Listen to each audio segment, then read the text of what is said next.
பெத்தானியா என்ற ஊரில் லாசரு என்ற நல்ல மனிதன் இருந்தான். இயேசுவுக்கு நெருக்கமான தோழன். லாசரு தீவிரமாக நோய்பட்டான்.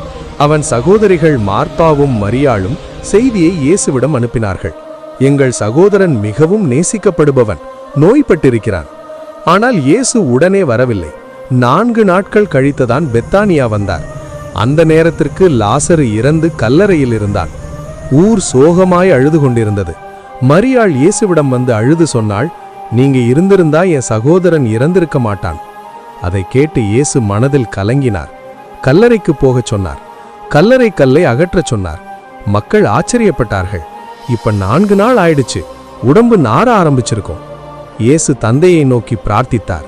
நீ கேட்கிறாய் என்பதை அறிந்தே சொல்கிறேன். இவர்கள் நம்ப எப்படி செய்ய வேண்டுமோ அதற்காக. பிறகு சத்தமாய் குரல் கொடுத்தார், லாசரே வெளியே வா. அப்படியே சடங்குப்பட்டு போர்த்திய உடலில் லாசரு கல்லறை வெளியே வந்தான். கூட்டம் அதிசயத்தில் பார்த்தது. உயிருடன் திரும்பிய லாசருவை சகோதரிகள் அழுது கொண்டு அணைத்தார்கள். அந்த நிகழ்ச்சி மூலம் பலர் தேவனை நம்பினர். நீங்களும் தேவனை நம்புங்கள். God bless you. கர்த்தர் உங்களை ஆசீர்வதிப்பார்.